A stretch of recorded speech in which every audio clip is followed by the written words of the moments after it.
So that should be us. I'm just gonna, for everyone that's joining, my name is Chris. I am a campaign officer with the reading agency with the Reading Partners team. So I'm just going to pause for a moment and just wait for you all to join. And then I will introduce our lovely authors that we have here today. So the numbers are just going up now, so we're almost there. So I'll just give everyone an opportunity, give it another minute or two.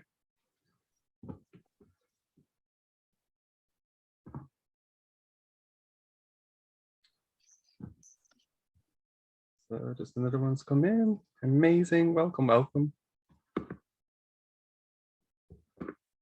Okay, so what I'm going to do is I'm going to start now. Thank you so much for joining us. As I mentioned previously, for those of you that got into the webinar early, my name is Chris. I'm campaign officer for the reading agency with the Reading Partners. And I'm going to be the host today for this lovely event on climate fiction with Nicola Penfold and Hannah Gold.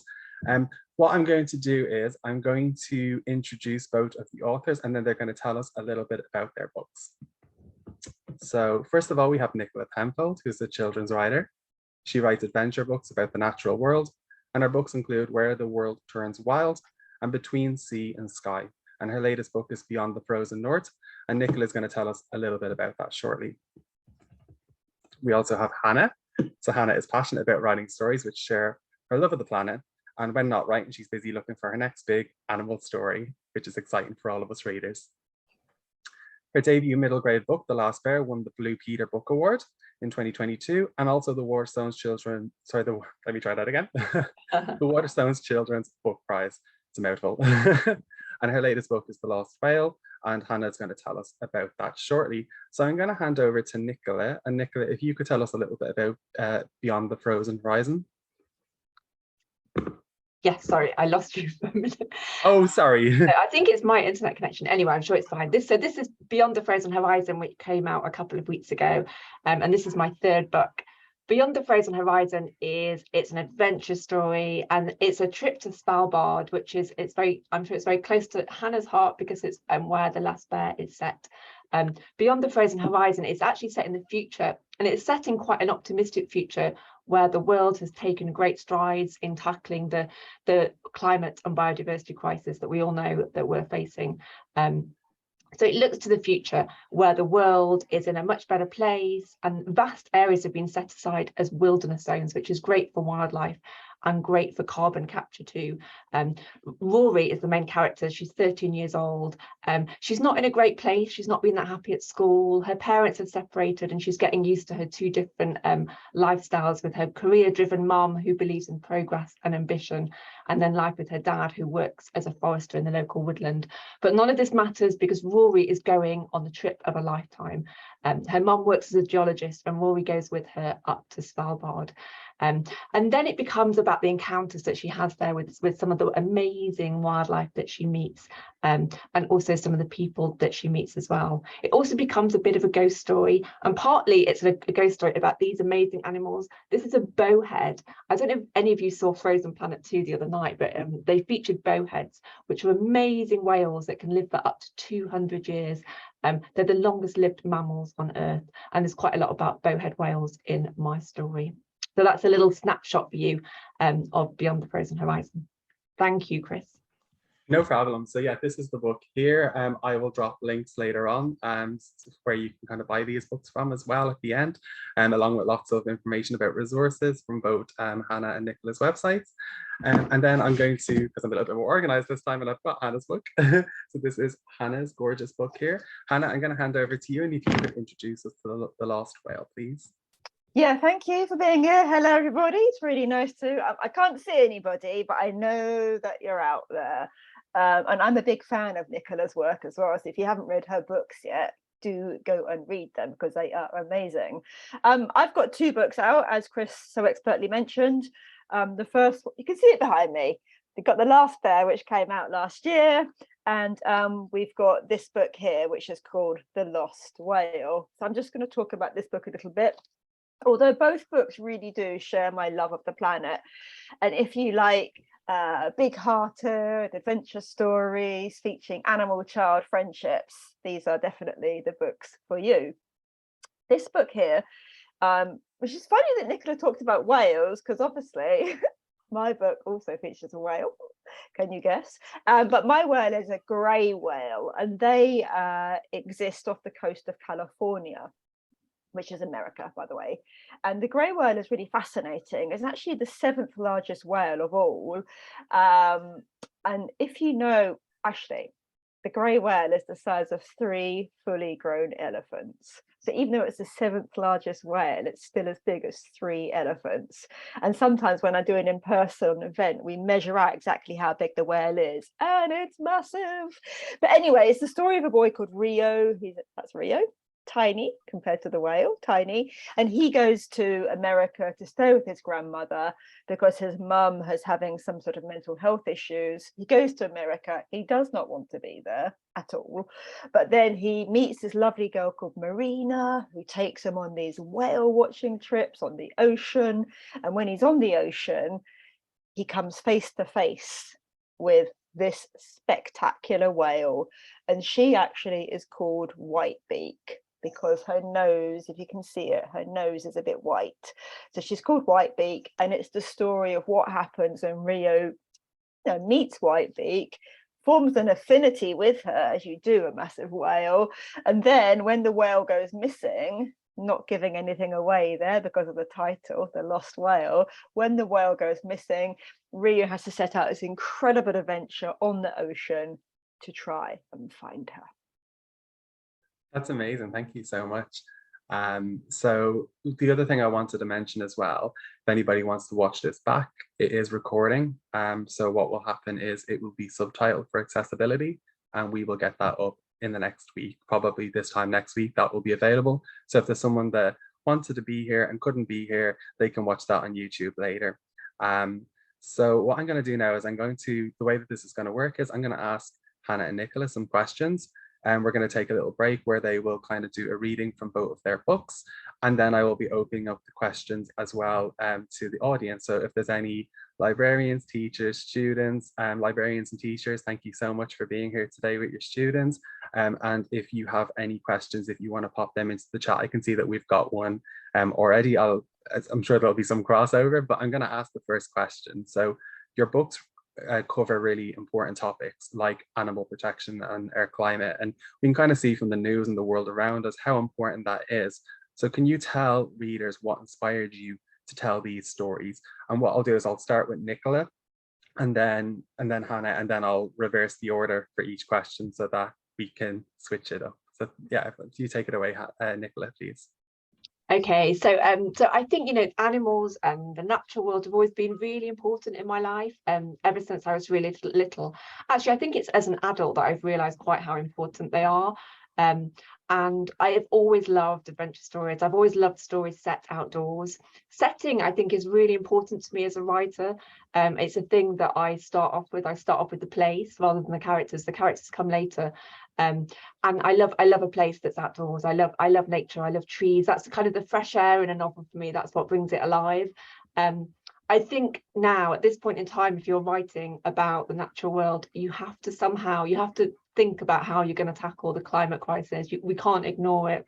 We can't ignore the fact that we're losing lots of species every day. And you can tackle it just by introducing these species, by making your readers aware of them, because that's really valid too.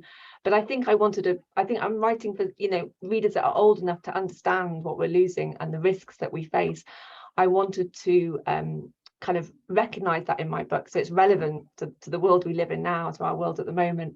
But I also wanted to give a hopeful message, and this is really important in all my books. This is what I want to do. So in my first book, Where the World Turns Wild, I show a world that's been rewilded, and I'm a really passionate believer in rewilding. This idea that if we give more space to nature, then nature can do what it's meant to do. It can take carbon out of our atmosphere. It can save all these species. It can save us. In my second book, it's set up by the sea, and there's lots about seaweed, the amazing power of seaweed to absorb carbon dioxide. And then this third book, Beyond the Frozen Horizon, is set up in the Arctic. And again, I think it's all about showing natural solutions to climate change. So I mentioned the bowhead whale. Well, whales are actually an amazing natural climate solution in themselves. in all kinds of ways. Like when they die naturally, their bodies sink down to the bottom of the ocean, and the carbon in their bodies is locked away for centuries. And they're also very involved in plankton. So when they poo, they feed in the depths of the ocean, but they return to the surface of the ocean to poo, and their poos are enormous, as you can imagine. And this feeds phytoplankton, so these little bits of this little plankton that absorbs carbon dioxide from the atmosphere. And without whales, that just doesn't happen to anything like on the scale it should be. So we lost loads of whales to whaling in the centuries before. So we need our whale populations to recover. So yeah, messages of hope are really important for me. And that's a great comment as well about connectivity. Like if we take one animal out of the chain, it affects all of the animals as well as the environment and the climate. That's massive. Just a quick comment. One of you has popped in the chat that it's freezing continually. It's not for me, and I hope it's not for Nicola and Hannah. But if that is the case, just please know that we are recording this. We can upload it. If you're having any tech issues, please just if you've got any comments as well, please feel free to pop those in the chat. And then if you want to pop any questions in the Q&A box, that would be great. So if I hand it over to you, Hannah, please. So this is obviously a chat about whales and whale poo. Who would have thought of that this morning? Finally, talking about whales, I did just notice one of the questions in the chat about like why are we focusing on animals? And obviously animals is one part of the picture. So for me, referencing back to the question, why is the importance of hope, or why are we writing about these issues? It's because I come at it from a position of just being such a big animal lover. And I'm sure everybody watching this has maybe either got an animal themselves, or their grandparents have an animal, or their best friend has an animal. There's some kind of animal, be it a dog or a cat or maybe a tortoise. I've got a tortoise in your life. And so for me, like when I was young, I loved animals, and I still love animals, which is why I wanted to make both my central characters in each of the books have this love and affinity with animals. And but for me, like wild animals are just as precious as our pets. So if you've got a cat or a tortoise or a dog, we love them, don't we? But I also think when we think of a wild animal such as a whale or a polar bear, we don't necessarily feel as close to them because we don't know them. But in reality, those wild animals kind of they feel happy just like we feel happy. They feel pain just like we'll feel pain. And I believe that they need looking after. And so because their habitat is under such threat, we need to conserve the habitat in order to protect the animals. And the animals just play such a huge vital role alongside humans. I couldn't imagine a world without whales or polar bears. So that's kind of why I write the books that I do. No, thank you so much for that. And I think what comes across in both of your books as well is like how animals, without having a voice of their own, they have a voice of their own within the fiction, if that makes sense, and the way that they communicate, which I find fascinating. And that kind of brings me on. I know we spoke a little bit about why animals, and I think we've kind of covered the importance of why we tell these stories, which connects to that. But I also think as well, you both write really compelling protagonists. And I think that's part of the reason it's so easy for any of our readers that are listening at home or at school. It's so easy to kind of get lost in your stories, and because you have these wonderful kind of leading characters. Can you tell us a bit how you sort of crafted those characters, and were they based on real people or fictionalized, or was it like a bit of both? Shall I start off? Oh, sorry, I'll ask. Sorry, just can I ask you last time? Hey, Nicola, it's my turn now. That was my fault. I'll ask That's Hannah Nicola to go trying to first steal this my time. thunder, everybody. I'll ask Hannah to go first. Sorry, Nicola. Me and Nicola are friends, so this is fine. I would be very happy with that. But yeah, look, very probably like I think I always find it interesting to listen to other authors actually. So I'm very, very fascinated to hear what Nicola is going to say. But for me, when I created the character of April, so April Wood, these are all my notes, by the way, in the book, so ignore the tattiness around it.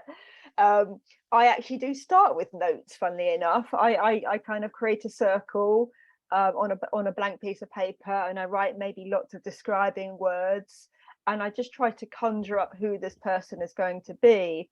I'm really interested in creating child characters who are actually quite quiet.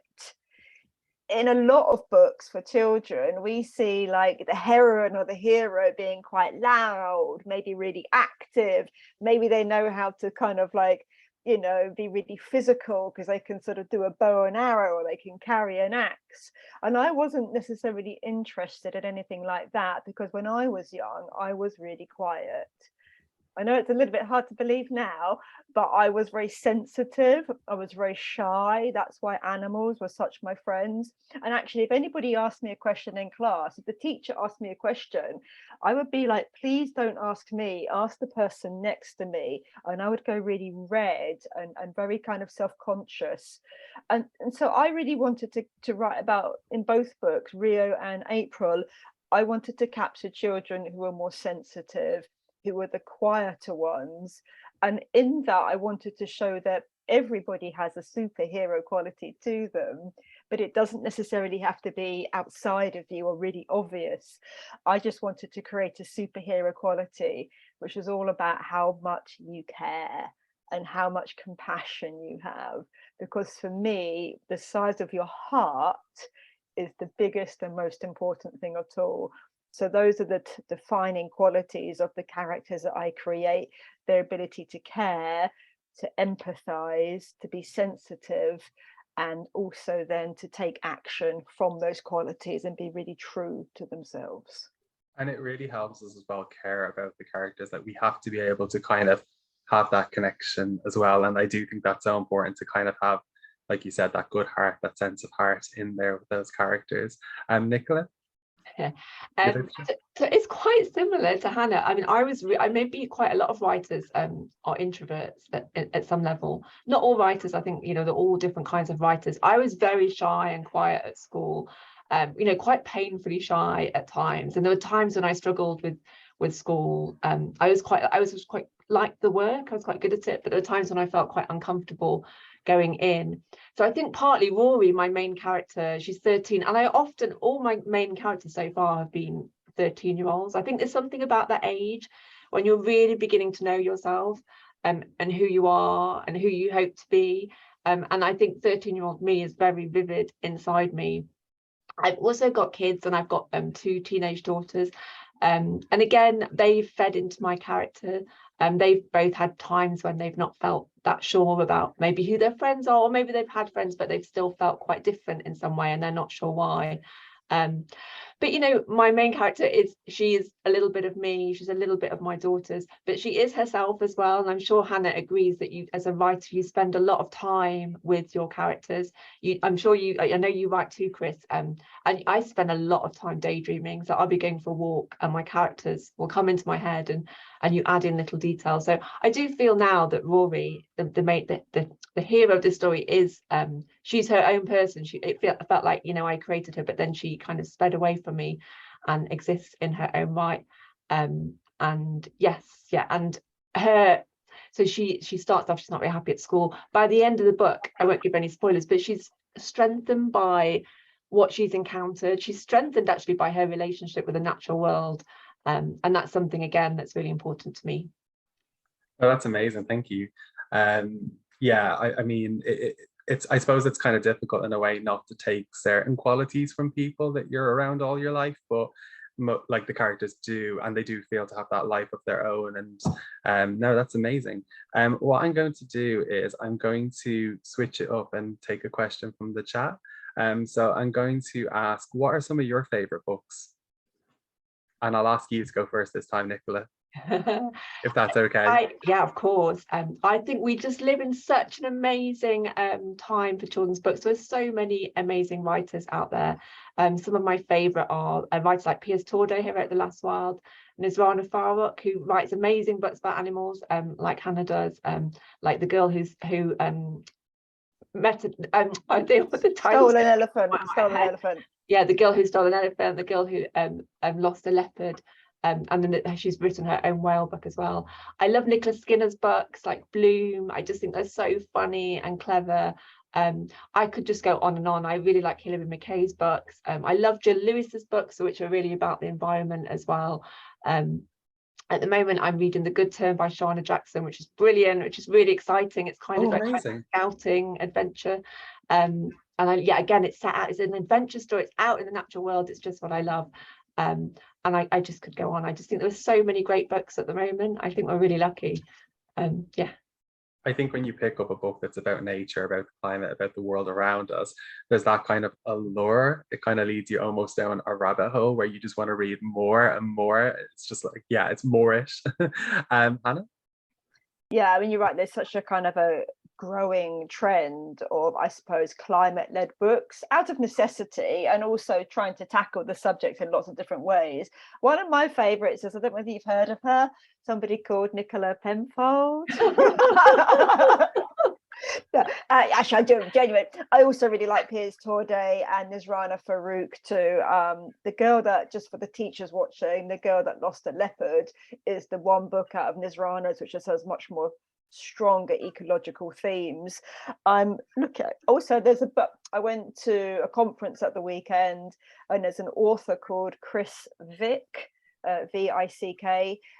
He writes slightly older ecological fiction, but he's got a book out. This is quite confusing. His book is called The Last Whale, and we were on a panel together at the weekend, and the panelists kept kind of getting our books confused, which is quite amusing. But his book is called The Last Whale, again talking about our whale themes. So I'm starting that one, and that's pretty good. That's amazing. I might take one more because we've got growing questions. Yeah, I love questions. I'll take another one. What I will ask is, so there's a really interesting one here, and I haven't actually thought about this. And this is from Frankie in year 5. How old are the animals in your book? Oh, hello, Frankie, year 5. I'm butting in here. I think, okay, in this book, like a polar bear can live maybe 20 to 25 years max. When April meets Bear on Bear Island, hopefully all of you have read this book and know the story. So when April goes to Bear Island and meets Bear, if you know the story, you know that the character of Bear has been stranded on the island about 7 years, and he got there when he was a cub, which, if you know your maths, makes Bear about 8 years old.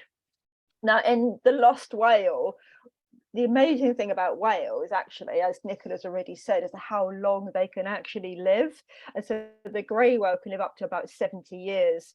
Now, this whale, Whitebeak, because Rio is 11, but also his mum had a relationship with Whitebeak when she was young, that would make Whitebeak in the region of about 30 years old.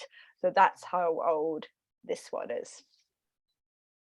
And in Beyond the Frozen Horizon, the main animal character is actually an Arctic fox called Keiko, which means echo.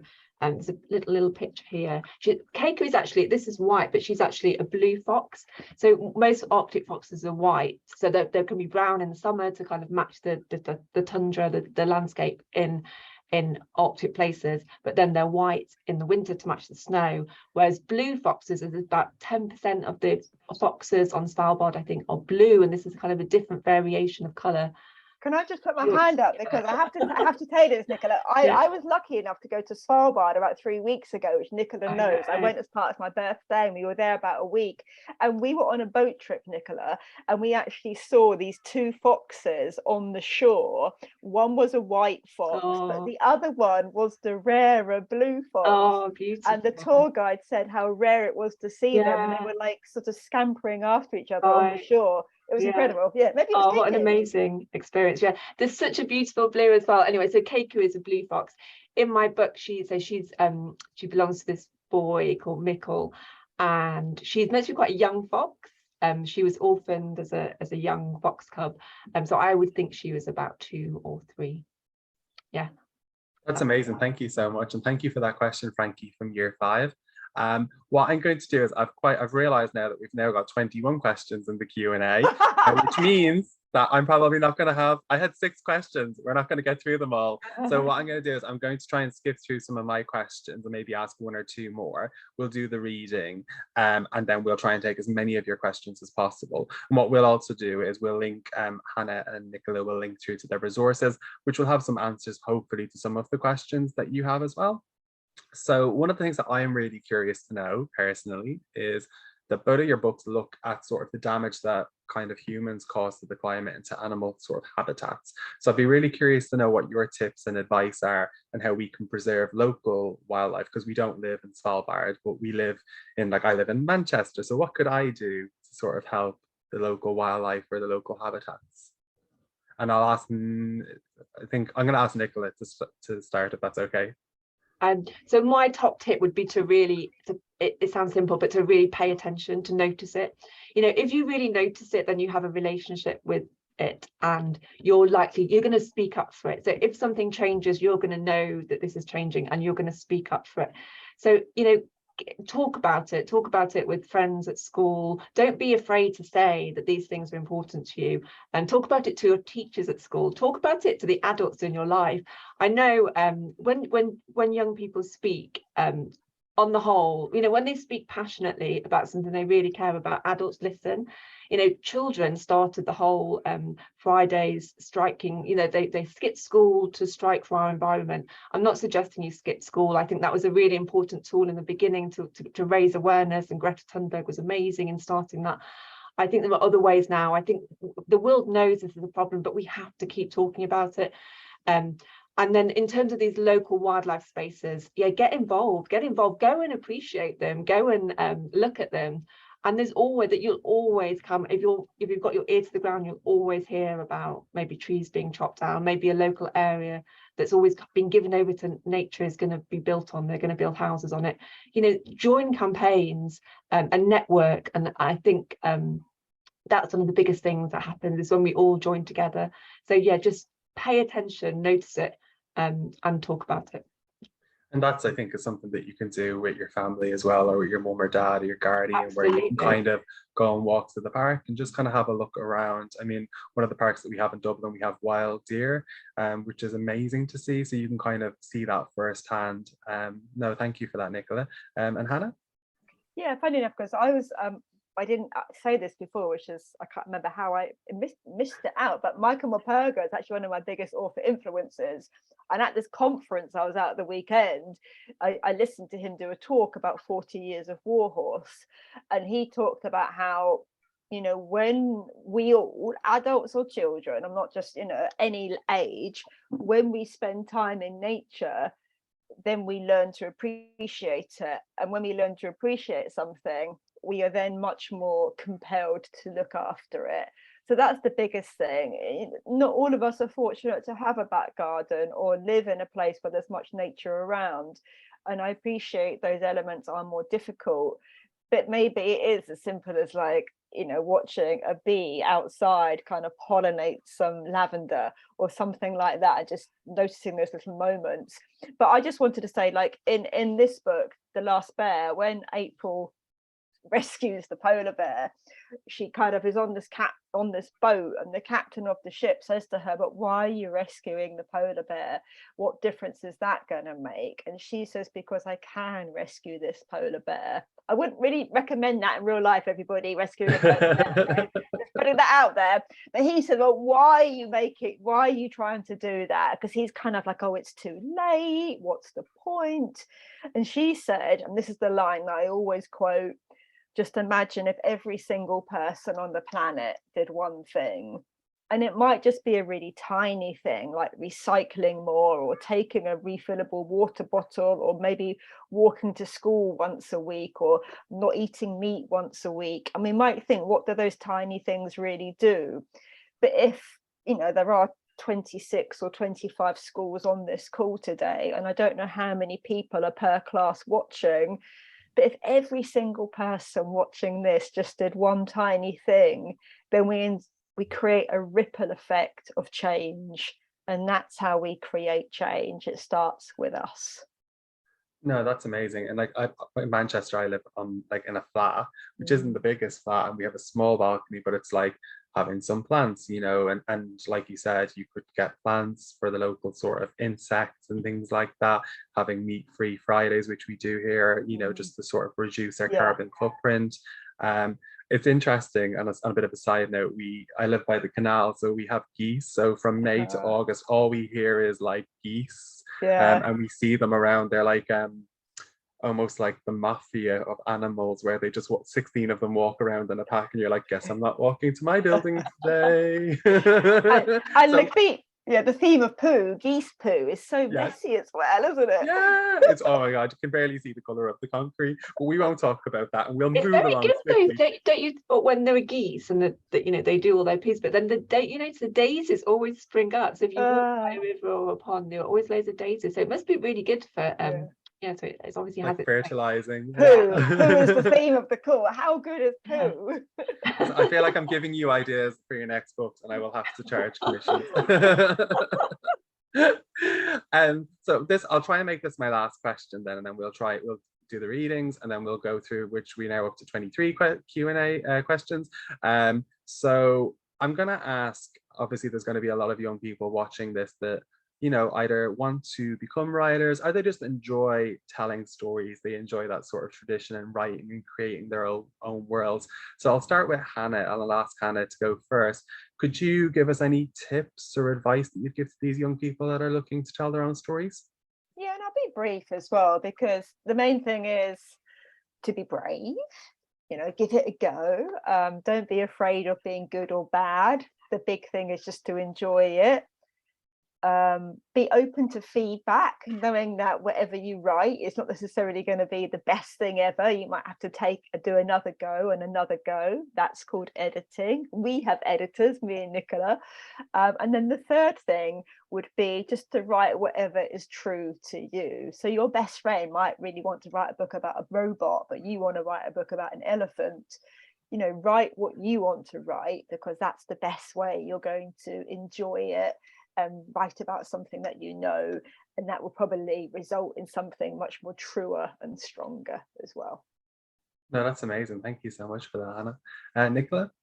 Yeah, that's all great advice, and it's definitely advice that I follow. I think lots of us get story ideas through our lives, and I think what makes a writer different is just that they follow that story idea, that they do something with it. I use a lot of notebooks. I was going to have a notebook here. Like, this is a notebook that I used a lot when writing Beyond the Frozen Horizon, with a lovely narwhal on the front. So I don't always remember to do this. Sometimes I get ideas and then I think I'll remember it and I'll write it down later, and I don't. I just forget it. So I think for me, a notebook is really important to carry with you, because I get a lot of my ideas when I'm out and about. So having a notebook and a pen or pencil in your bag is great.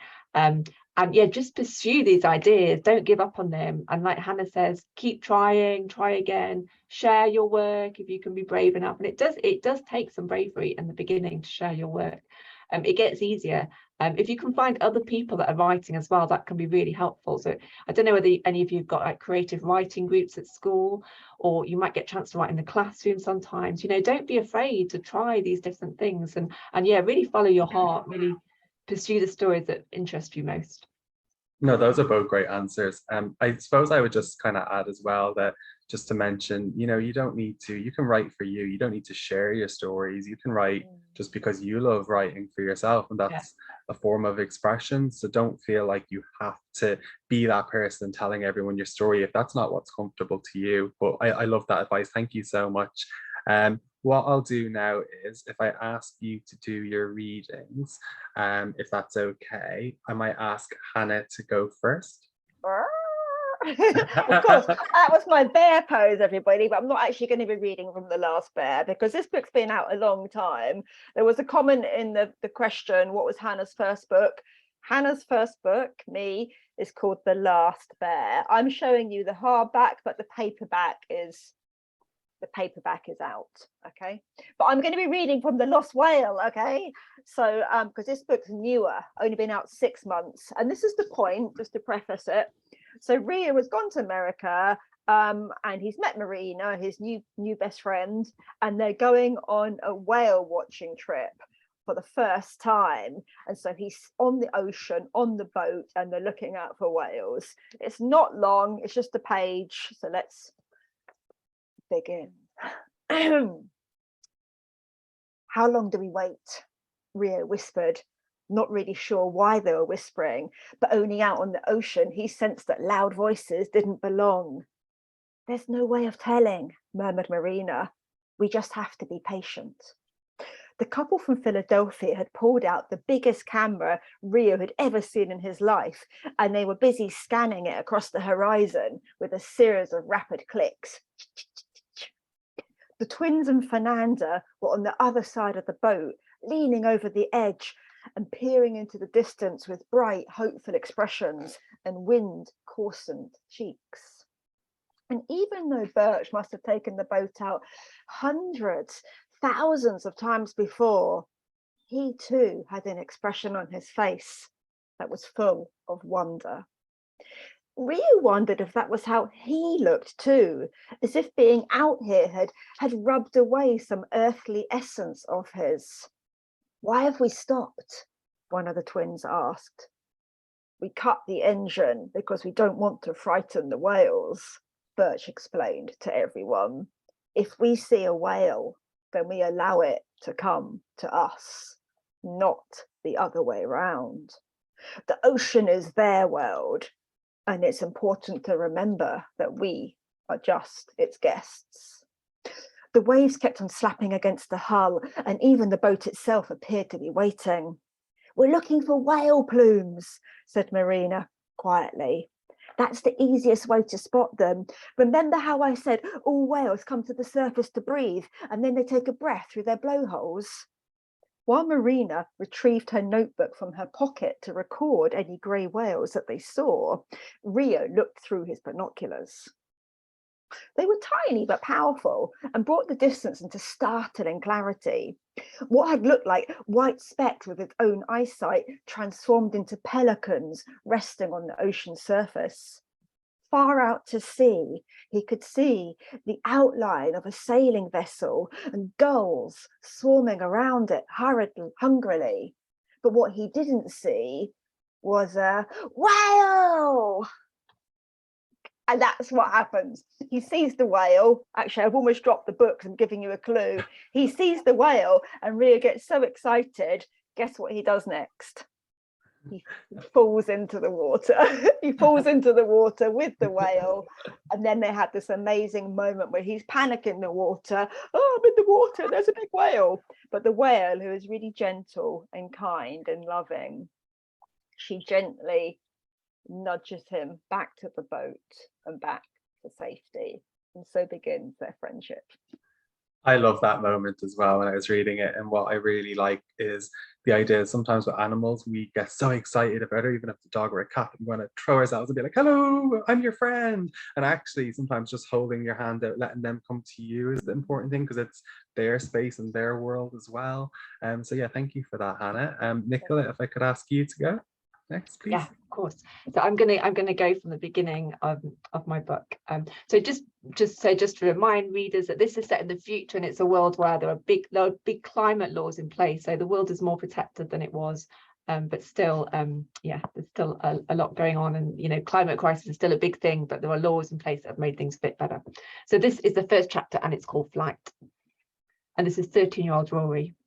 I've never been in the sky before. It feels unnatural. A subversion of all the laws of physics and all the climate laws too. Humans don't belong in the air. But I hadn't reckoned on the excited twitch of my brain as the metal cylinder hurtled into the sky, above the clouds, looking down on England as we left it behind for 6 whole weeks. The box-like shapes of Mum's and my estate, with its new-build apartments and neat green spaces, and my sprawling academy school glowing in the early morning light. Then more town buildings, the leisure centre, supermarket, hospital, sports stadium, and roads whirring with electric cars, until a swathe of green like someone got a paint pot and threw it over the Earth's surface. One of the new forests to suck up carbon and give wildlife a fighting chance to recover. The trees were a collage of shades and textures and different brushstrokes, alder, cherry, maple, birch, willow, hawthorn. Somewhere in a tangle of trees is Dad's wooden hut, with a solar panelled roof and a tiny annex that's mine every second weekend. I pull myself away from the window. A book's open on the table in front of me, Creatures of the Far North. It was Dad's gift to me for the trip. alongside a Polaroid camera that's sunshine yellow and little boxes of film. To capture your adventures, Dad had said. He doesn't trust phone cameras. I'll stop there so we can get back to some more questions. But so that's just this, and my book is dedicated to the eco-activists and the wonder seekers, and I really wanted to create this kind of journey, so almost like the reader goes with Rory on this really exciting trip. So it starts off with the flight, because Rory's never been on a plane before, and then there's a boat trip, and I could have, yeah, I was thinking about that in your reading, Hannah. It's really lovely, isn't it, to go on these adventures in your stories, because you don't have to do all these things in real life. I mean, I would love to go to Svalbard one day, and I really hope that I do. And I know Hannah's photos looked amazing, but it is amazing the adventures we can have as we read and as we write as well. I almost got lost in that and was like, wait, you're the host. You're supposed to be, you know, I just got lost in the readings, which is lovely. I also love that moment at the beginning as well of Rory with her mother. It kind of reminded me when I was younger with my mom and how I was, and my mom being like, you know, you're going to do something exciting. And it's like, don't forget, you know, have you done, you know, we get back, you've got to go straight into your schoolwork. And it's like, we're in the air, you know, kind of thing, which I love. I just love that dynamic so much. I'll jump back into the questions, because I think if at the rate we're going, we've got 24 now, and we've got about, give or take, 16 minutes. So I'm going to ask a question from Edward in year 5.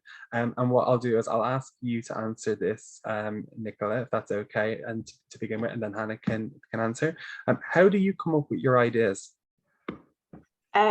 So I don't know, sometimes I feel like they do come to me. So my first book, Where the World Turns Wild, we were driving through the Lake District. I remember it's a February half term, and I had this idea that I did about these two contrasting worlds. We were in our car, and then outside there's this really wild, rugged landscape.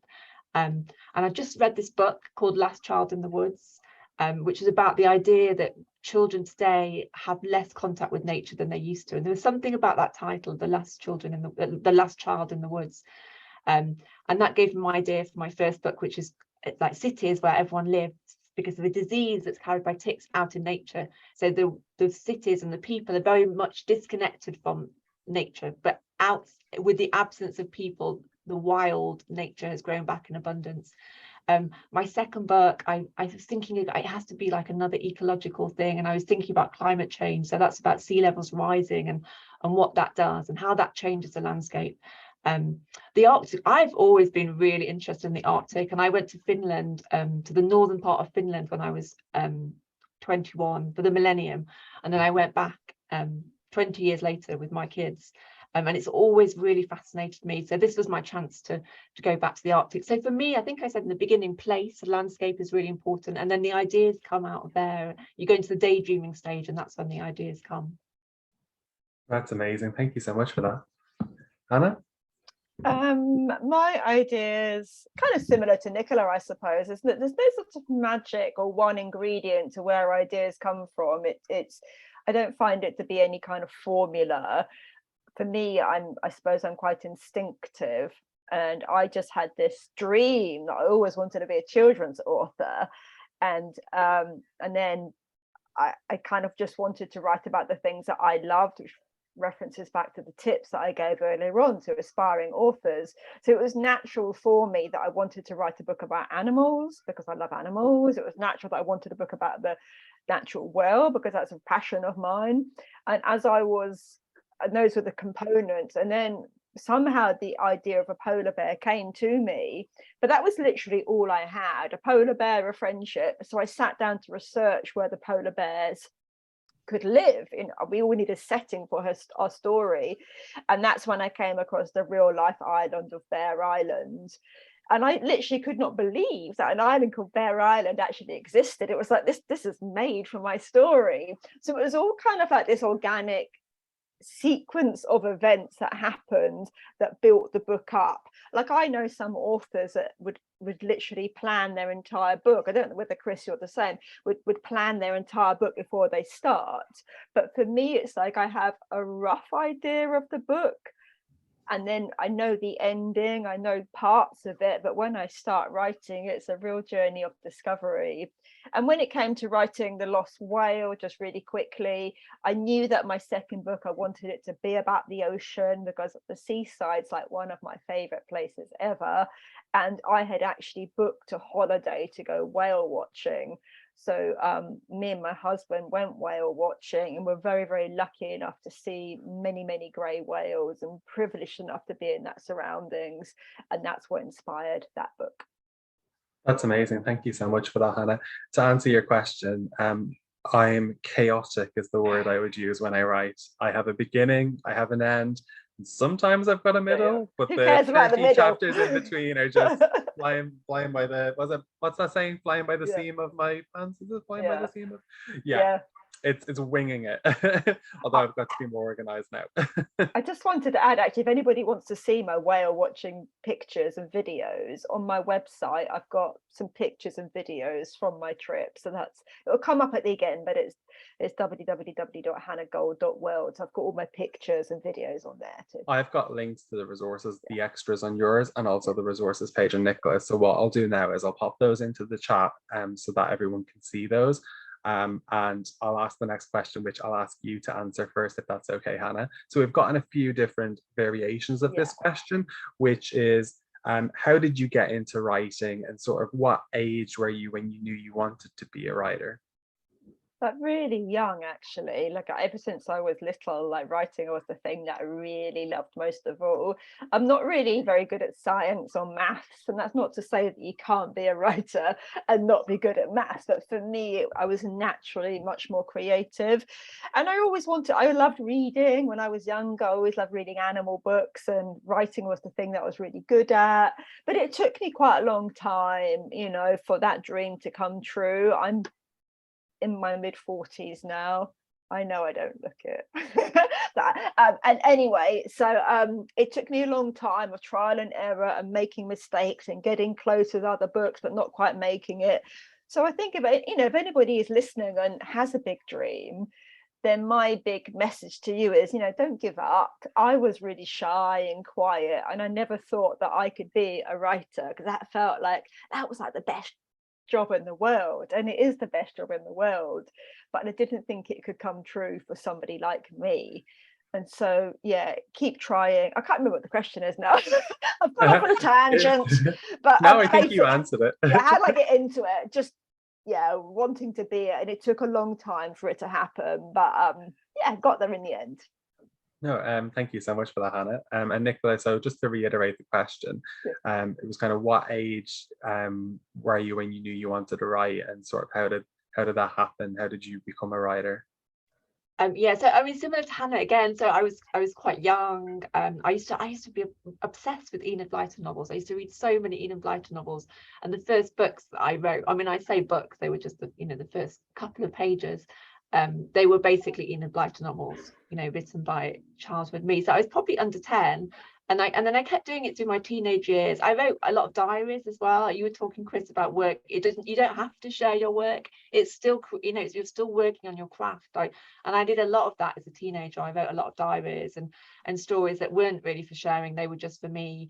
And I would always have said, if anyone said, what do you want to do? I'd have always said, I want to be a writer. But then I would always have said, but I know that doesn't happen. I know that's not very likely. And I think, like what Hannah says, if you want to make it happen, you have to just work at it and keep the faith, keep doing it, keep trying it. And it was also, you just have to finish the book. And that's what for years and years, I said I wanted to be a writer, but I didn't actually finish the book. That is such a big thing to do. It's such an achievement to do that. And you have to be really dedicated to do that. So finish your book as well. And I didn't do that until I was an adult. I think as well, just to add on to that as well, sometimes in the publishing world, you'll see people get success very quickly, and on their first book, their first try, it gets to an agent, it gets to an editor, and it goes through. And then other people, it takes them a long time to sort of get their book into the hands of a reader. I know for me, Nicola's mentioned and Hannah's mentioned that I write for sort of an older age range. And it took me 10 years. It takes a long time, but if you love what you do, just enjoy, like Nicola and Hannah said, if you love what you do, do it for you. Just enjoy it as well, you know, and just make sure that you're enjoying it. Because if you're not enjoying it, then, you know, your reader's probably not going to enjoy reading it. So just make sure that you love what you're writing and the stories you're telling. But yeah, thank you so much for those answers. I'm curious to know this question too. So what is your favorite place to write, or do you have a place that you like to write?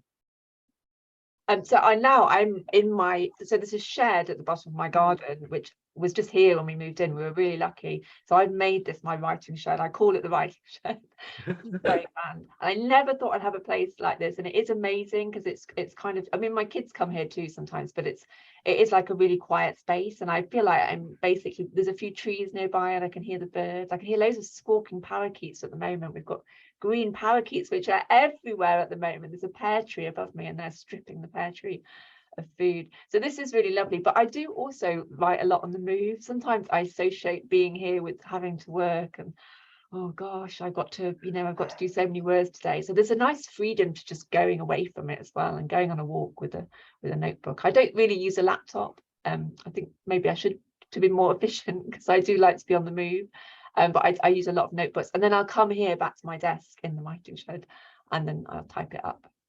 That's amazing. Just because you answered that question as well, I'm going to ask Hannah. So I'll ask, do you have a favorite place that you like to write? And then how do you write? Do you write in a notebook or a laptop? Or Well, I'm very jealous of Nicola's writing shed, because that is my big dream. You know, and also we've got like a tiny back garden which is so overlooked. So if I had a writing shed in the back garden, it would literally be the back garden. We'd have about like 50 neighbours looking at me. Oh, Hannah's going out to write.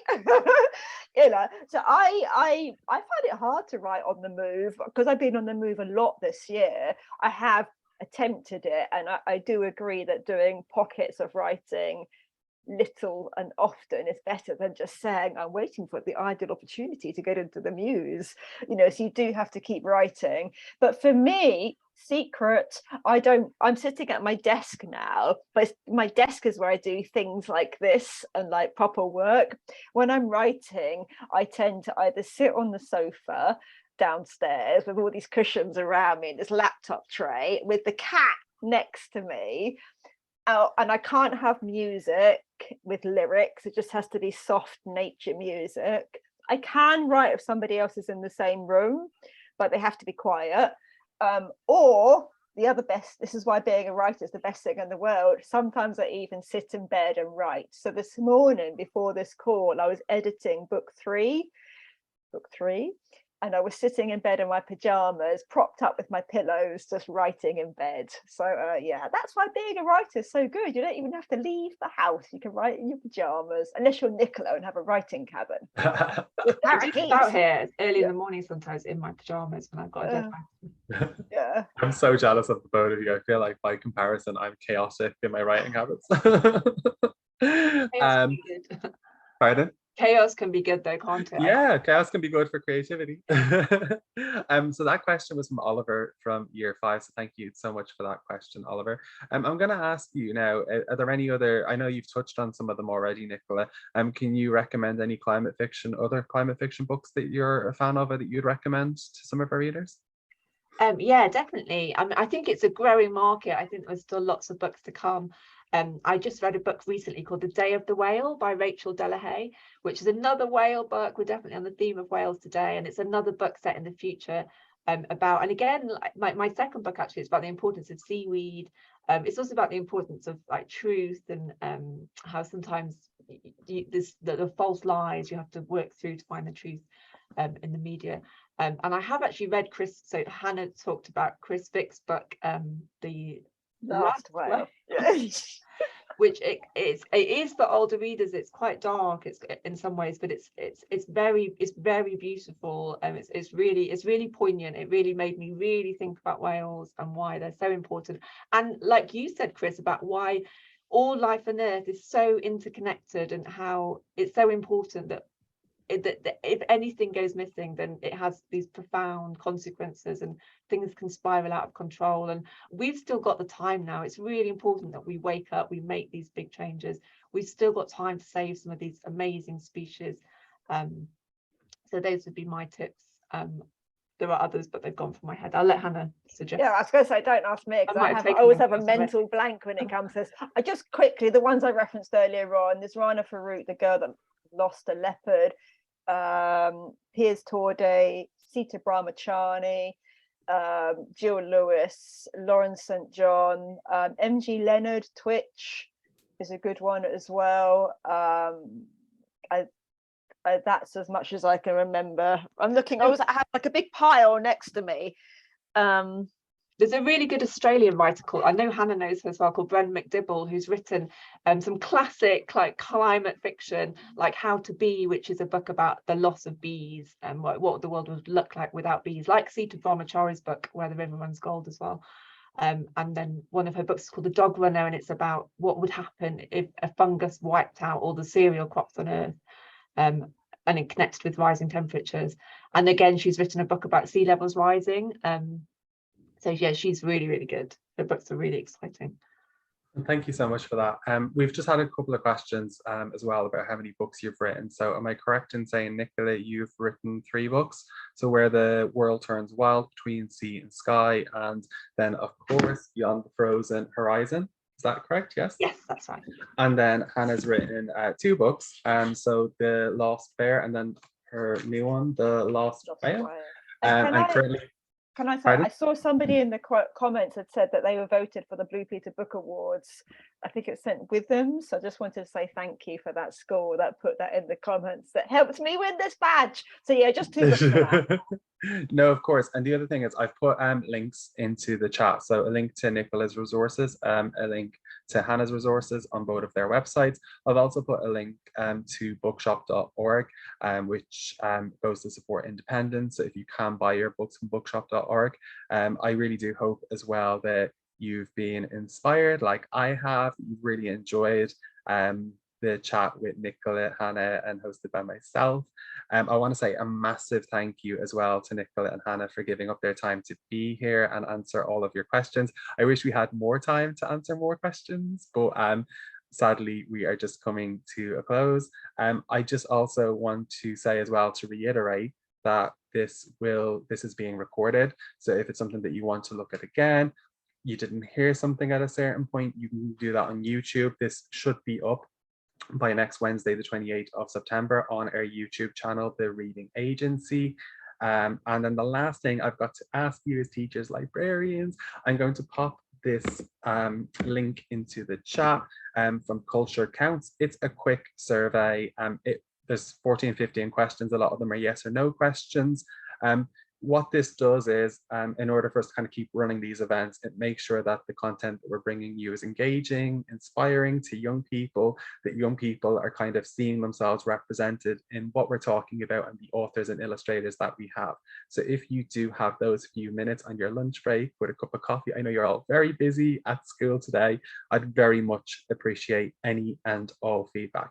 But I just want to give a little round of applause. I know this is on behalf of like about 300 students, to Nicola and Hannah. Thank you so much for being here today. I think we've got time for one more question. So what I might do is, we've got 3 minutes, if that's okay. I'll ask you and we'll close out with, what are you working on next, if you're allowed to say? So I can't really say much about it, but I'm writing, and it's another book about a wild space, basically. It's set, so far I've written books set in the winter, and then one set in the autumn. I've written my summer book. This is kind of set in the spring, which is really exciting for me. And it's kind of back in the forest, but I can't say too much about it. Thank you so much for that. That's quite enigmatic, but also Yeah. quite enticing and tempting. We want it now, Nicola. And Hannah? Yeah, publishing is just full of secrets. That's the thing. Yes. So I'm working on book 3. Like I said this morning, I was editing it. I also cannot say anything about it, but I can reveal it's coming out next year, so 2023. It does feature an animal. I think you're going to love it if you love both my first books, and I'll be able to talk much more about it come the new year. But 2023, animals, adventure. I also just want to say as well, these are both amazing books, amazing books. They're great for just discussions in the classroom to get you thinking about climate change. They're also just great if you just want to read them by yourself and just get lost in the story. So please do support Nicola and Hannah. These are absolutely incredible, magical books. So if you are going to get a copy, like I said, please do support independence, or if you can go to bookshop.org, the links, all the information are in there. On behalf of myself and the reading agency, and I just want to say a massive thank you again to Nicola and Hannah. Thank you so much for being here early this morning and for joining me for this lovely chat. Thank you. Thank you. Thank Bye-bye, you so much. everybody. Thanks, Bye Joy. everyone. Thank you to all the students as well that came along. Thank you. Bye. Have a good day. Thank you.